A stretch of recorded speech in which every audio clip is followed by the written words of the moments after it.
السلام علیکم ورحمۃ اللہ وبرکاتہ۔ مختصر انداز میں یہ اسکول میں پڑھنے والے بچوں کے لیے خاص طور پر، اور اسی طریقے سے اگر کوئی ایسا بچہ ہے جو علی گڑھ کی تیاری کر رہے ہیں، علی گڑھ میں فائٹ اور مقابلہ کرنے جا رہے ہیں، جو وہاں کے بچے ہیں وہاں داخلہ لینا چاہ رہے ہیں، ان بچوں کے لیے بھی یہ بہت کارآمد ہے جو قواعد آپ کے سامنے پیش کیا جا رہا ہے۔ کسی بھی زبان اور کسی بھی لینگویج کی جو شروعات ہوتی ہے وہ ہوتا ہے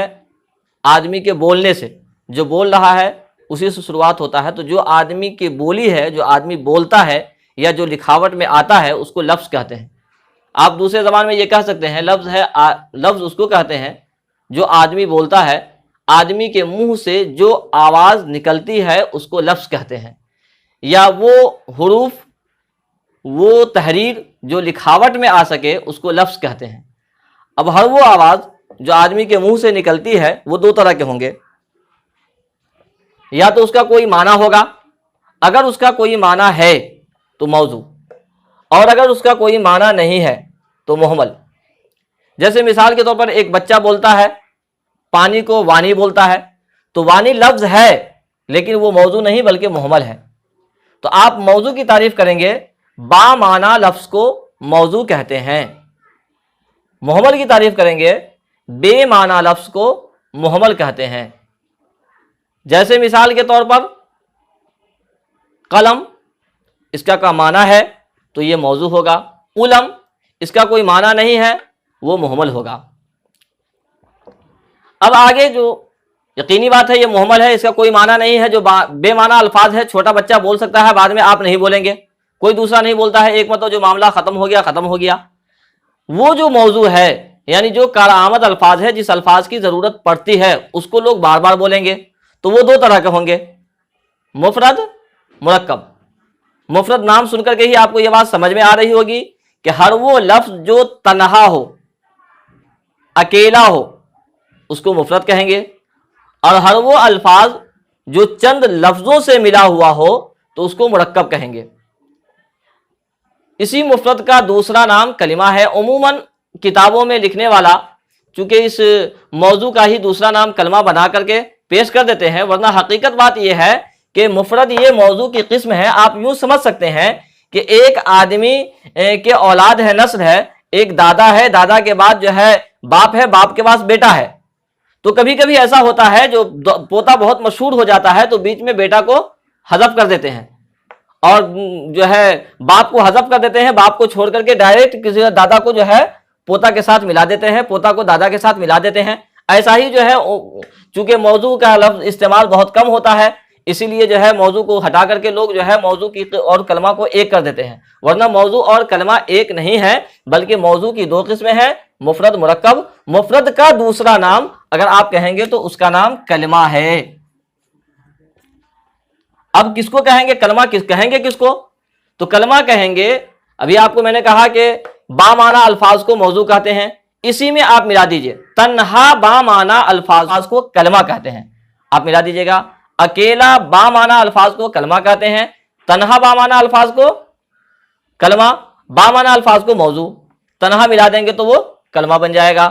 ملے ہوئے با معنی الفاظ کو مرکب کہتے ہیں، جو میں نے اس کی مثال یہاں میں نے لکھ بھی دیا ہے کہ مفرد کی مثال جیسے قلم ہے، اسی طریقے سے آپ اپنی زبان میں کہہ سکتے ہیں کہ کتاب ہے۔ مرکب کی مثال میرا قلم، میری کتاب، میرا بھائی، نئی کتاب، اس طرح کی چیز جو ہے اس کو مرکب میں آپ شامل کر سکتے ہیں۔ ان تمام چیزوں کی تعریف ہم نے آپ جو ہے اسکرین پہ دیکھیے گا تو اسکرین پہ ملے گا، اسکرین پر بھی آپ دیکھ سکتے ہیں۔ آگے ہم آپ کو سمجھانا چاہ رہے ہیں کہ پھر کلمہ، اب یہاں عموماً تمام بھی کتابیں، اکثر کتابیں جو ہے لفظ وغیرہ کو چھوڑ کر کے سیدھا شروع کرتا ہے کلمہ کے اقسام، اس لیے کہ اصل ضرورت جو ہوتی ہے کلمہ سے ہی جو ہے اصل بچوں کو ضرورت پڑتی ہے، یہاں سے ہی ضرورت پڑتی ہے۔ آپ کو میں نے سمجھانے کے لیے کہ کس کا تعلق کس سے ہے، میں نے آپ کو لفظ سے سمجھانے کی کوشش کیا ہے تاکہ آپ کو بات اچھی طرح سے سمجھ میں آئے۔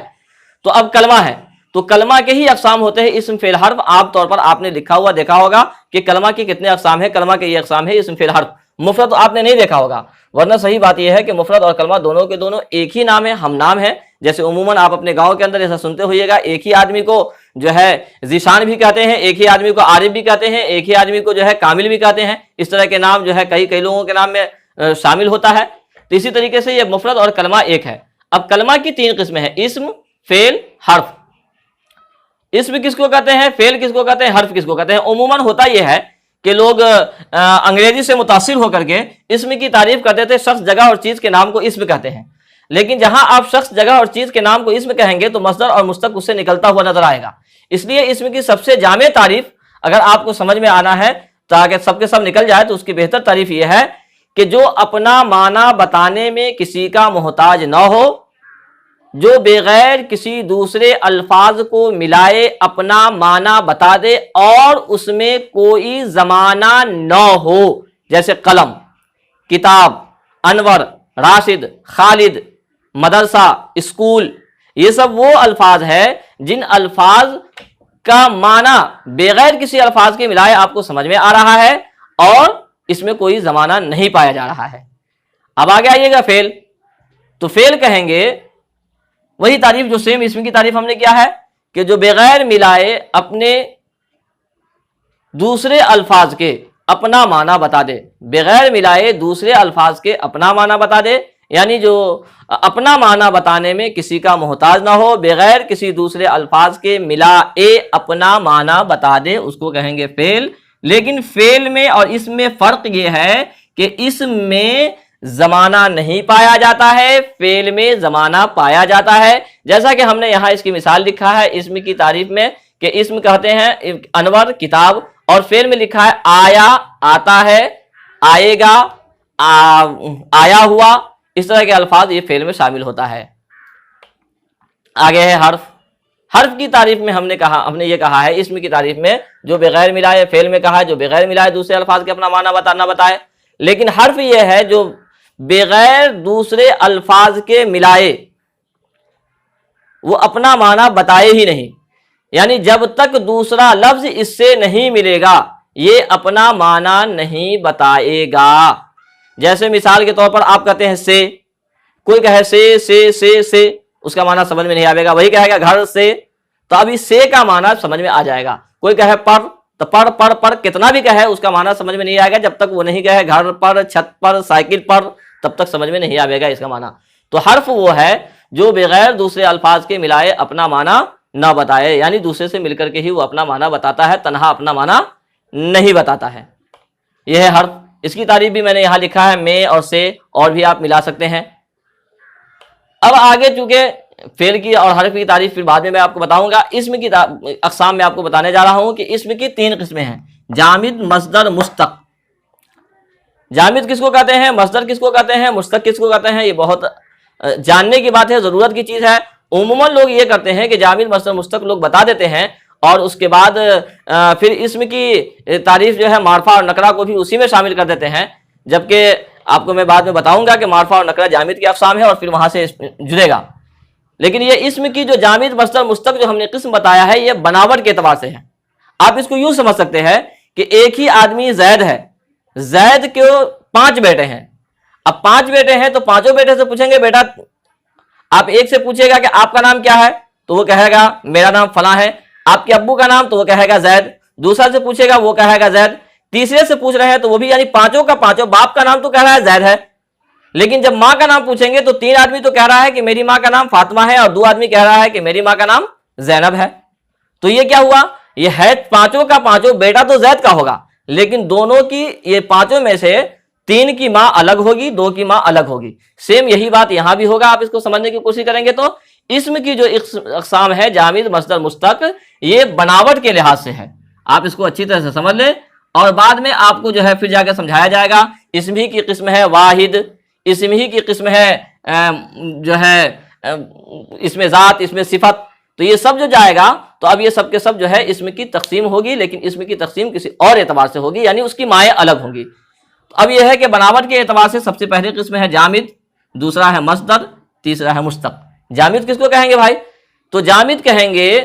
جو نہ تو کسی سے بنا ہو اور نہ اس سے کوئی دوسرا اسم فعل حرف بنتا ہو، نہ تو یہ خود کسی سے بنا ہو، یعنی واضح نے، وضع کرنے والے نے ڈائریکٹ اس کو جامد کے الفاظ کو اسی کے لیے وضع کیا ہو، قلم یہ کسی سے بنا نہیں ہے، بنانے والے نے ایک چیز بنایا اور نام اس کا رکھا قلم، سیم وہی چیز رہ گیا۔ اسی طریقے سے آپ کہیں گے انور، نام رکھنے والے نے، باپ نے ایک بیٹے کا نام رکھا انور، ڈائریکٹ اس کا نام اسی کے لیے رکھا، اب جو ہے وہ اسی جگہ مشتق ہو گیا، اب وہ انور لفظ سے بھی کچھ دوسرا نہیں بن سکتا ہے، اس حیثیت سے کہ اس کا نام رکھا گیا ہے۔ آگے ہے مصدر، تو مصدر کہیں گے جس سے دوسرے اسم فعل حرف وغیرہ بنتے ہو، جیسے سونا، سونا سے بنتا ہے سونے والا، سونا سے بنتا ہے سویا، سونا سے بنتا ہے سوتا ہوا، سونا سے بنتا ہے سویا ہوا، سوئے گا، یہ بنتا ہے۔ آگے ہے مشتق، مشتق کہتے ہیں جو مصدر سے بنا ہو، یعنی یہ کسی نہ کسی سے بنا ہو، جیسے مثال کے طور پر ہم نے لکھا ہے یہاں کھلاڑی، کھیلنا سے بنا ہے، یہاں لکھا ہے بیلن، یہ بیلنا سے بنا ہے۔ اسی طریقے سے جو ہے کھیلنے والا، سونے والا، سوتا ہوا، یہ کسی نہ کسی دوسرے الفاظ سے بنتا ہے، یعنی وہ مصدر سے بنتا ہے۔ اسی چیز کو آپ کو سمجھنے کے لیے اس کی تعریف آپ کو اسکرین پر بھی دکھ رہا ہوگا، آپ وہاں سے دیکھیں، آپ اس کا اسکرین شاٹ کر کے آپ اس کے پاس محفوظ رکھیں، یا نہیں تو آپ اس میں سے یاد کرنے کی کوشش کریں، کیونکہ اگر آپ جب تک آپ اس کو یاد نہیں کریں گے تب تک آپ کو بات زیادہ سمجھ میں نہیں آئے گی۔ الگ الگ اس کے قواعد کو یاد کرنا پڑے گا، اور سب سے بڑی چیز یہ ہے کہ آپ اس تفصیل کو یاد رکھیں کہ کون کس کی قسم ہے، تو آپ اس طرح کی چیز بنا کر کے آپ اپنے جیب میں بھی رکھ سکتے ہیں، گھوم پھر کر کے بھی اس کو یاد رکھ سکتے ہیں۔ کوئی ضروری نہیں ہے کہ آپ جو ہے اس کو ہر وقت ایک پوری کتاب لے کر کے گھومیں، اتنا سا رکھ لیں گے تو آپ دیکھ دیکھ کر کے یاد کر سکتے ہیں۔ اس کے بعد بھی اگر آپ کو بات سمجھ میں نہ آئے تو آپ یوٹیوب کے نیچے جو کمنٹ کے ذریعے سے پوچھ سکتے ہیں کہ اس کا کیا جواب ہوگا، نہیں تو آپ فون کر سکتے ہیں 95 46 75 0 46 1 پہ۔